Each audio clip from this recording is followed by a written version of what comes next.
Si les hommes ont le droit de divorcer pour raison d'adultère, les femmes aussi. Oui, une femme aussi a le droit de divorcer parce que son mari est infidèle. De la même manière que l'homme, quand il divorce pour raison d'adultère, est en paix, une femme aussi doit être en paix. Mais rarement, on dit ça aux femmes, comme si les femmes sont des sous-humaines, comme si leur cœur est en pierre, qu'elles supportent l'insupportable parce qu'elles sont des femmes. Mais pourquoi les femmes pardonnent l'adultère plus que les hommes? C'est parce qu'elles ont plus d'amour que les hommes. Oui. Oui. Dans un mariage, vous allez faire 30 ans de mariage, tu vas voir la femme aime toujours son mari. L'homme, après 20 ans, ne l'aime plus. Il est là seulement. Mais les femmes ont beaucoup d'amour, hein? Acclamez les mamans. Ouais. Alors, de un, pourquoi les femmes pardonnent l'adultère? C'est parce que les femmes ont beaucoup plus d'amour que les hommes. De deux, elles ont une vision globale du mariage plus que les hommes. L'homme, il divorce, il ne tient même pas compte des enfants. Mais la maman, quand elle veut divorcer, elle se dit, ah, maintenant mes enfants, je vais aller avec mes enfants, épouser encore un autre homme. Est-ce qu'il va aimer mes enfants? Ah, je reste là pour mes enfants. Mais les hommes ne restent pas pour les enfants. Parce que les femmes aiment aussi les enfants plus que les hommes. Oui. Tu donnes l'argent à une femme, ça arrive à la maison. Un homme, ça finit au restaurant. La plupart du temps. Il y a aussi des hommes exceptionnels. Je connais des hommes qui ont pardonné l'adultère de leur femme. Mais la plupart du temps, on se moque de ces hommes-là. Mais une femme qui pardonne l'adultère, on dit elle est mature. Un homme qui pardonne l'adultère, il est ensorcelé. Est-ce que je peux te dire quelque chose? Tu sais, ta faiblesse, c'est ta limite. Là où tu te limites, c'est ça ta faiblesse. Lorsque le diable te calcule, il regarde ton mariage, il sent que toi, s'il y a l'adultère, tu vas divorcer. Il peut attaquer ton conjoint, il tombe dans l'adultère pour que tu divorces. Mais si en toi, tu as téléchargé l'application de non-divorce, il ne va même pas t'attaquer parce qu'il sait que même si ça arrive, tu ne vas pas divorcer. Pour ma part, et je sais que Maman Blanche ne le fera jamais, même pas en rêve ni en songe. Mais moi, je m'étais dit que quel que soit ce qui arrivera dans mon couple, je ne divorcerai jamais. Ça veut dire que l'application là, je l'ai supprimée. Ça n'existe pas. Comme toi, tu as supprimé WhatsApp et YouTube. Moi, j'ai supprimé l'application divorce. Ça n'existe pas. Et comme ça n'existe pas, ça fait que je n'ai pas de faiblesse. Parce que la chose qui peut me sortir du mariage n'est point. Mais si dans ta tête, pendant que tu te maries, tu te dis, si seulement il me trompe, s'il me trompe, je me casse, tu te casseras. C'est pourquoi on dit, armez-vous de la pensée de souffrir. Parce que si je m'arme de la pensée de souffrir, la souffrance ne sera plus la souffrance. Et les femmes, souvent, pardonnent l'adultère parce que quand elles se marient, elles s'arment de ça.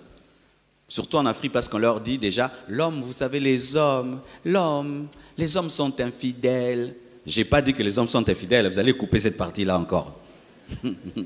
Les mamans disent souvent à leurs filles, oh, les hommes sont infidèles, les hommes sont infidèles. Tu vois, la fille maintenant se prépare déjà. Le jour que le mari fait l'infidélité, ah, maman m'avait dit ça. Tu vois, elle est préparée à ça. Mais les hommes sont préparés à ce que la femme soit fidèle, que soit soumise. Et lorsque ce mari est infidèle, oh Nzambe, Ndumba Munene Boye.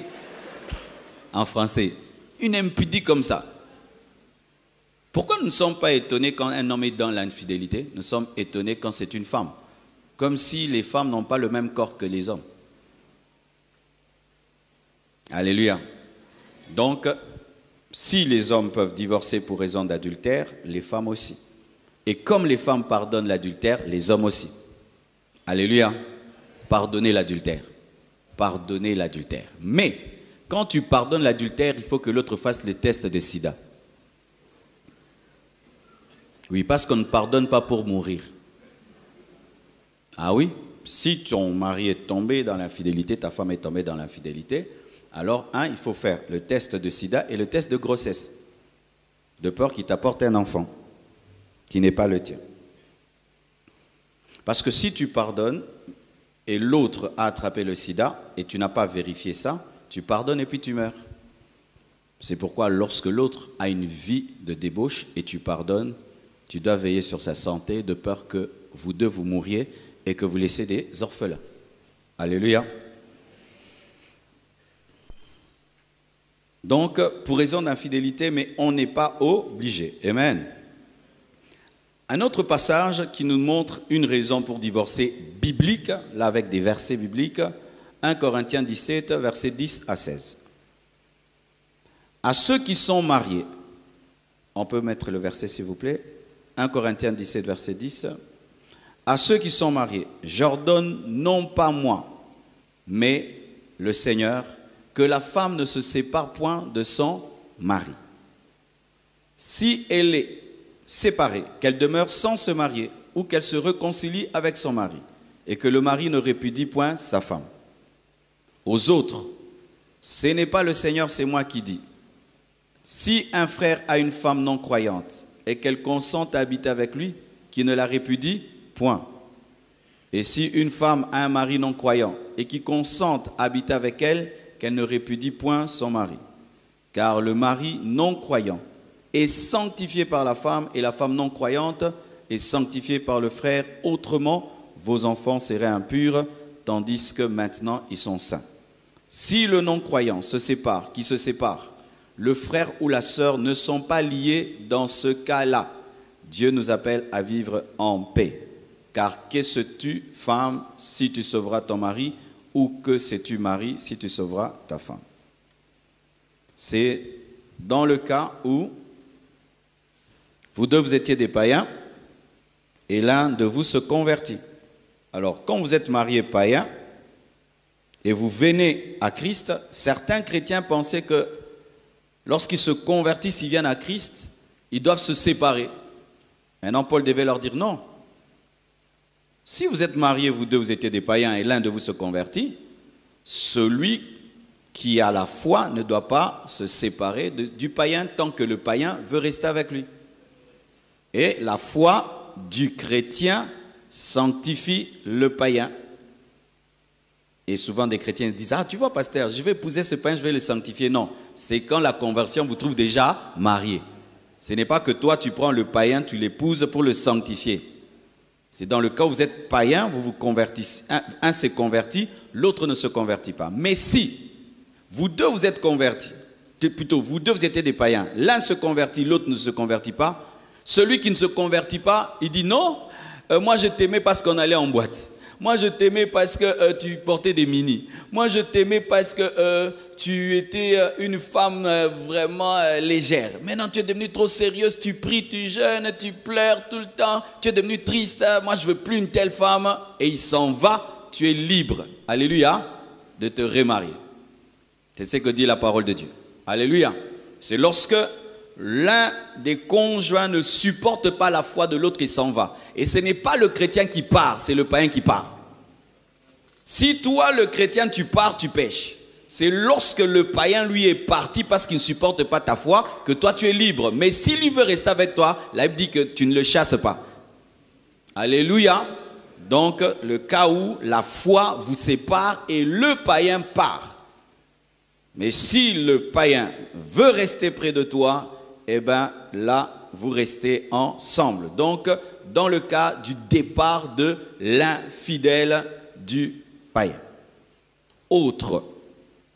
Ça, maintenant, j'utilise la sagesse.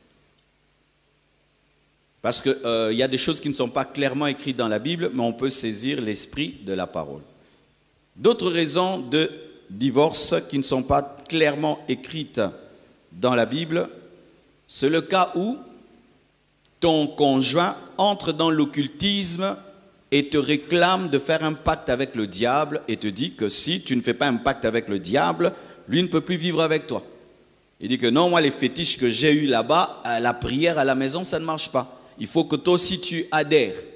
Et là j'applique la parole qui dit dans 2 Corinthiens 6, verset 14, ne vous mettez pas avec les infidèles sous un joug étranger. Et tu refuses d'entrer dans l'occultisme, tu refuses d'entrer dans la sorcellerie, et lui te dit que non, comme tu as refusé, on se sépare, et s'il part parce que tu as refusé, tu es libre. Amen. Deuxième cas. Aujourd'hui, il y a des mariés qui avortent dans le mariage. Vous savez ça? Pendant que les autres cherchent des enfants, il y a des gens qui avortent. Alors souvent, qu'est-ce qui arrive? Vous avez déjà 3 enfants. Souvent, ce sont les hommes. Ils trouvent que non, ils ne peuvent pas nourrir plus de 3 enfants. Et puis tu attrapes une 4e grossesse et te dit enlève la grossesse, enlève la grossesse. Si tu n'enlèves pas, tu vas voir. Et toi tu es chrétienne, tu refuses. Et puis il te dit moi je te quitte parce que là tu as refusé d'enlever la grossesse. Parce que tu as refusé de pécher, l'autre s'en va, ce n'est pas ta faute, tu as subi le divorce. Amen.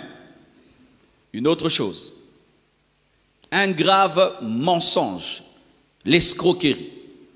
J'en ai parlé je crois hier. Tu te maries à quelqu'un et chaque fois que vous étiez fiancés, tu disais « Ah, moi j'aurais beaucoup d'enfants, hein. J'aimerais vraiment avoir 7 enfants comme mes parents, j'aimerais avoir 7 enfants. » Et elle sait que tu aimerais avoir 7 enfants. Mais elle sait aussi qu'elle a eu une opération chirurgicale, on lui a enlevé la matrice, on lui a enlevé les trompes, on lui a dit que tu n'auras jamais des enfants. Mais il entend ou elle entend que tu parles de 7 enfants et ne te dit pas qu'elle n'a pas de matrice. Et toi, tu te maries. Une année, tu attends les enfants, tu pries, tu jeûnes. Et puis un jour, un médecin te dit que non, mais la dame n'a jamais eu. Elle a toujours su. C'est une escroquerie. De 2, tu t'engages un homme, tu l'épouses. Et tu penses que tu es la première femme. Et quand tu entres dans le foyer, tu trouves que tu es la 2e femme. C'est une escroquerie. Tu as le droit de sortir de là. Alléluia. Des graves mensonges. Il sait qu'il est impuissant. Il sait vraiment qu'il ne fonctionne pas. Ce n'est pas que il sait qu'il ne fonctionne pas. Et il sait que toi, tu es une femme qui, au-delà du mariage, prier, adorer, aller à l'église, tu as besoin d'intimité. Et il ne te dit pas. Et quand c'est la lune de miel, il fait qu'adorer, prier. Et puis il te dit non, Dieu m'a dit d'offrir à Dieu cette nuit. Le truc que vous faites là, vraiment vous. Il y a des gens qui viennent me témoigner des choses, je rigole seulement dans les cœurs, je dis Amen. Il dit, papa, le Seigneur nous avait dit de lui offrir cette nuit. Comme si ça, c'est pas l'adoration, c'est l'adoration. Le mot connaître, c'est le même mot que adorer. Vous pensez que quand vous le faites, vous péchez, c'est l'adoration. On a offert ça au Seigneur. Alors, tu te rends compte qu'il ne fonctionne pas, alors qu'il t'avait dit qu'il fonctionnait. C'est une escroquerie. Certains pardonnent ça, et quand tu pardonnes ça, ne viens plus te plaindre. Amen. Hein? Quand tu pardonnes ça, ne viens plus te plaindre parce que tu sais qu'on t'a escroqué, mais tu as pardonné l'escroquerie, donc vis avec l'escroquerie. Amen. En cas d'un mensonge grave, dans le droit, on n'appelle même pas ça le divorce, on appelle ça la dissolution du mariage. D'autres même, hein, ce n'est pas toujours physique, hein, il a une dette d'1 million de dollars et il ne te dit pas. Parce que quand tu as une dette de $1 million, c'est un sérieux problème. Et quand tu épouses une telle personne en communauté de biens, sa dette devient la tienne.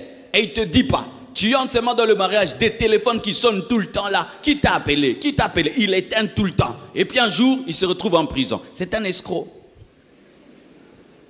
Alléluia. C'est pourquoi quand vous êtes fiancés, renseignez-vous. N'aimez pas ces gens-là qui tombent sur vous et qui vous épousent vite. Ils ont des choses à cacher. Ah oui. Moi, j'aime pas les mariages vite là. Oh, vous vous êtes rencontrés quand « Ah, papa, dis-moi tout ». Et vous vous mariez quand « Après, papa, dis-moi tout ». Non. Oh, comment on était assis côte à côte. Les choses vite ne te permettent pas d'observer, de te renseigner et d'être renseigné. Mais quand vous tardez, quelqu'un te dira « celui-là, je le connais, il s'était déjà marié à Dubaï. Regarde la photo. » Tu es sauvé. Mais quand il t'amène vite, moi, j'aime pas les choses rapides. Alléluia. Faites des fiançailles même d'1 année. Pourquoi aussi il faut faire un peu de longues fiançailles? Parce que tu peux être sous un coup de foudre, tu penses que tu aimes. Et quand le coup de foudre s'arrête, eh ben, tu te rends compte que tu ne l'as pas aimé. Parce que le coup de foudre ferme les yeux. Le mariage ouvre. Alors mettons, tu as un coup de foudre qui fait 1 mois. Et toi, tu te maries après 1 mois. C'est pas bon. Vaut mieux même tu l'aimes fort, mais tu dis non, après 1 année. Et quand le coup de foudre commence à s'arrêter, et tu te rends compte que, oh, en soi, je ne l'aimais pas vraiment. Et tu t'en sors. Mais si tu te maries vite, tu risques de te marier avec beaucoup d'émotions, mais sans la raison. Le mariage, il faut la combinaison des émotions et de la raison. Quand des fois je reçois des gens au bureau et j'aime poser des questions, pourquoi tu veux l'épouser? Il y a des gens qui me font des trucs. Ils disent, pourquoi? Pasteur, j'ai pas de raison. J'ai pas de raison. Ah, tu es devenu fou. On a toujours des raisons pour se marier. Il faut qu'il y ait une combinaison entre les émotions et l'intelligence. Amen. Vu là où je vais, il me faut telle femme. C'est très bien parlé. Moi, j'aime des jeunes qui parlent comme ça. Pasteur, moi, Dieu m'a appelé à faire des affaires et je vois la formation qu'elle a, nous irons ensemble, mais je l'aime et tout. Mais je vois aussi que nous sommes compatibles dans tel domaine. La raison fonctionne. Parce que tu ne vas pas épouser une chèvre. Hein? Alléluia. Si la raison ne fonctionne pas, épouse une chèvre aussi. J'aime la chèvre. Elle est jolie. La raison fonctionne. Troisièmement, une menace de mort claire. La personne te promet que je vais te tuer.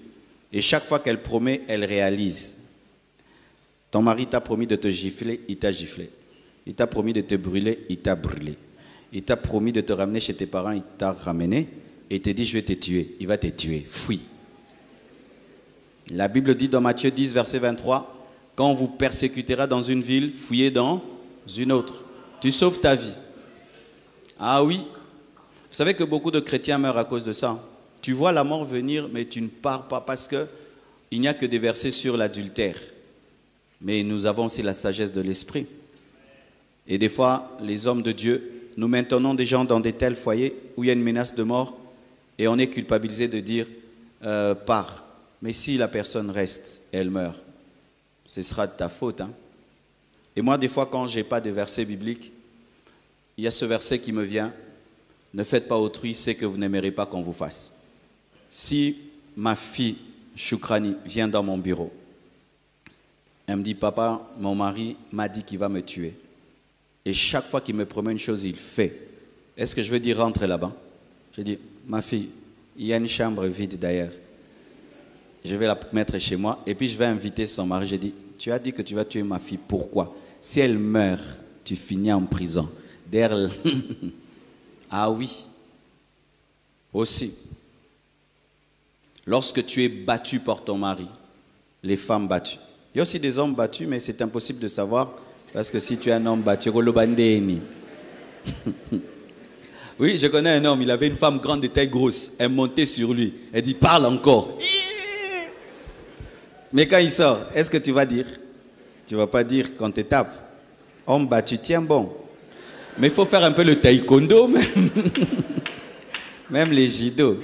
Parce que là, vraiment, tu vas accuser comment? Après même à barrer les coups. Quand tu es une femme battue, ben, je ne parle pas des petites gifles, hein? Amen. Qui a déjà giflé sa femme?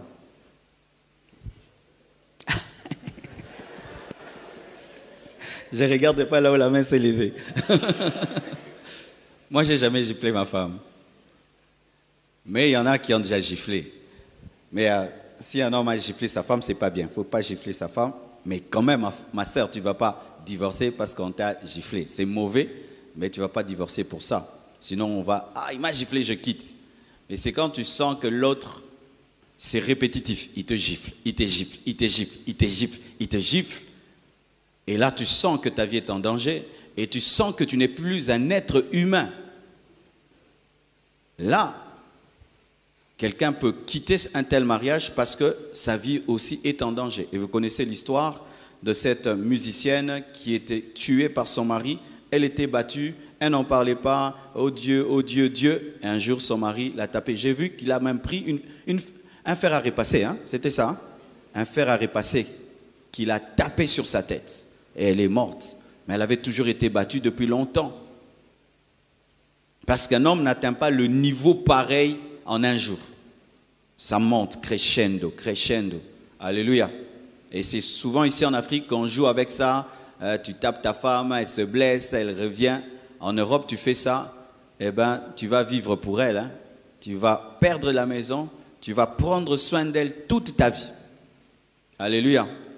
C'est pourquoi je dis aux Africaines, quand tu as un mari qui te bat, eh ben, accuse-le. Alléluia. Accuse-le à l'église, accuse-le dans ta famille et va même devant l'État. Quand tu sens vraiment que c'est trop, ce n'est pas un péché. Parce que le magistrat est aussi un serviteur de Dieu. Alléluia. Parce que le problème, les chrétiens ne savent pas saisir le juridique comme si ce sont des démons. Non, ce sont des serviteurs de Dieu. Les magistrats sont des serviteurs de Dieu qui peuvent te sauver d'un mariage toxique qui va te tuer. Si cette dame-là avait saisi un avocat, je ne pense pas qu'elle serait morte. Amen.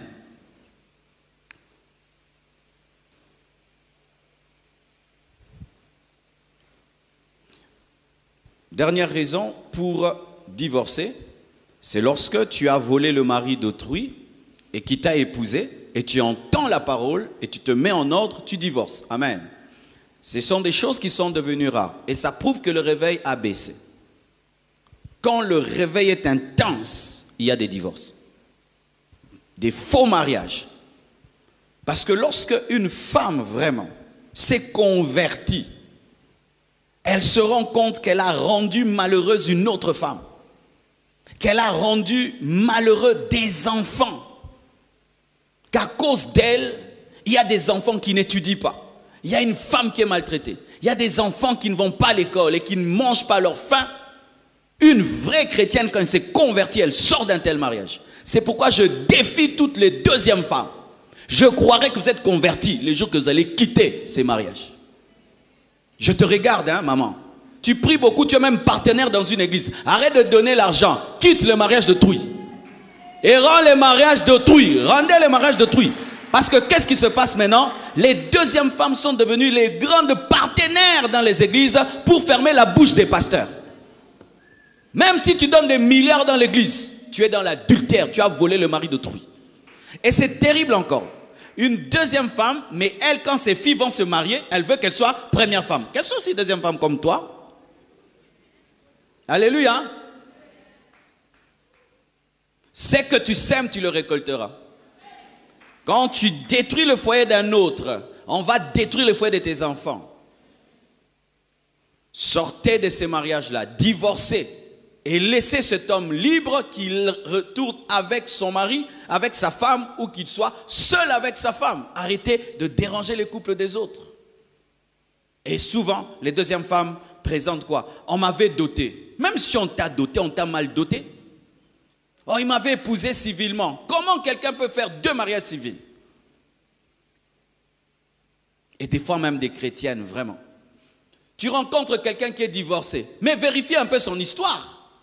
Des chrétiennes qui ne vérifient plus les histoires des divorcés. Oh, Dieu m'a fait grâce. Quelle est son histoire? Il est divorcé. Il est divorcé. Mais vérifie bien son divorce.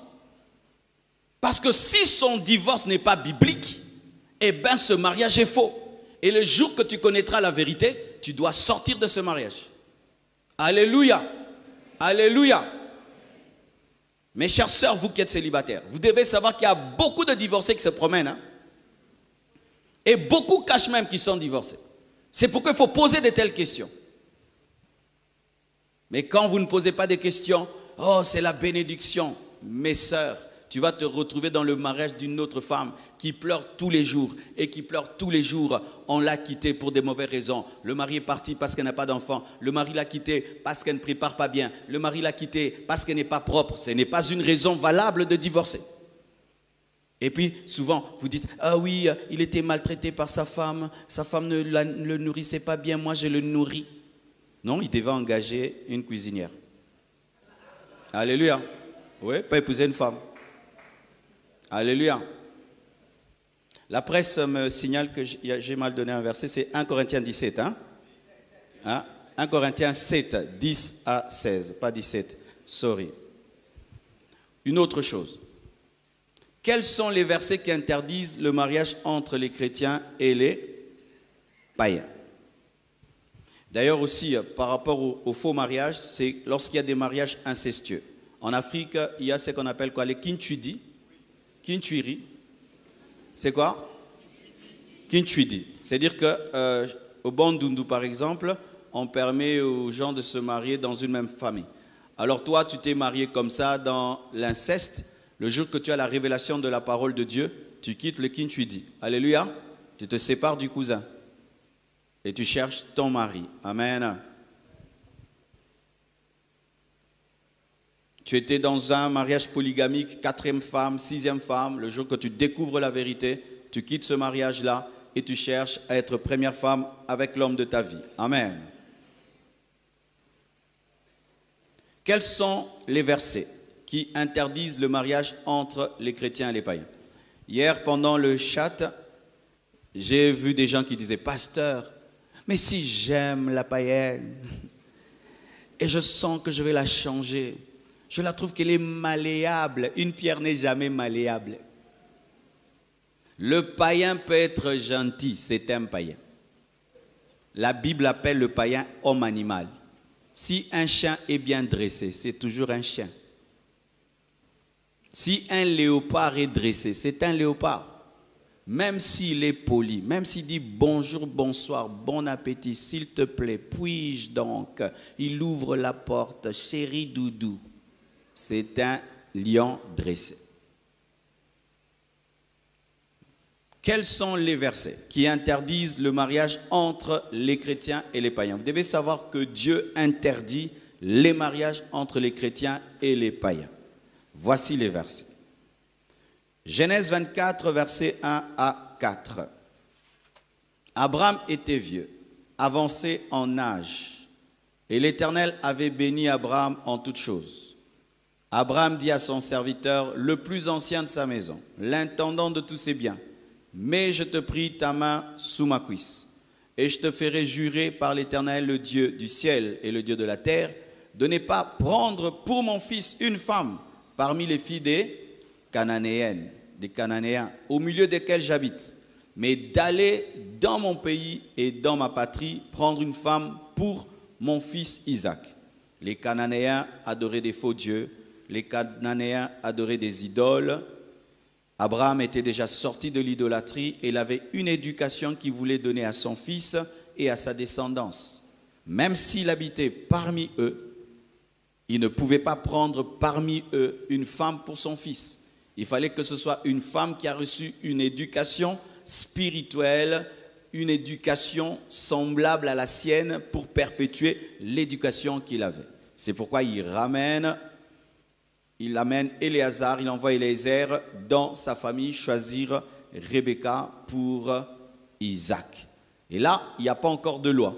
C'est une tradition seulement spirituelle. Il n'y a pas encore de loi, mais c'est une tradition spirituelle. Déjà, Abraham, nous voyons qu'il fait l'effort que son fils n'épouse pas des femmes cananéennes. Amen. Mais il n'est pas chrétien. Alors, quelqu'un qui n'est pas chrétien, déjà, fait l'effort que son enfant n'épouse pas des idolâtres, mais toi, tu es chrétien, rempli du Saint-Esprit, tu parles en d'autres langues, tu vas épouser une idolâtre, un idolâtre. Exode 23, 31 à 33, un autre verset qui nous montre qu'un chrétien ne doit pas épouser un païen. La Bible dit « J'établirai tes limites depuis la mer Rouge jusqu'à la mer des Philistins, et depuis le désert jusqu'au fleuve, car je livrerai entre vos mains les habitants du pays et tu les chasseras devant toi. Tu ne feras point d'alliance avec eux, ni avec leurs dieux. Ils n'habiteront point dans ton pays de peur qu'ils ne te fassent pécher contre moi, car tu servirais leur Dieu et ce serait un piège pour toi. » Clair de clair de clair. Et alliance, c'est quoi? Mariage, affaires, business, guerre et tout le reste. Tu ne feras point d'alliance avec eux. Pourquoi? Parce que l'alliance permet d'être intoxiqué.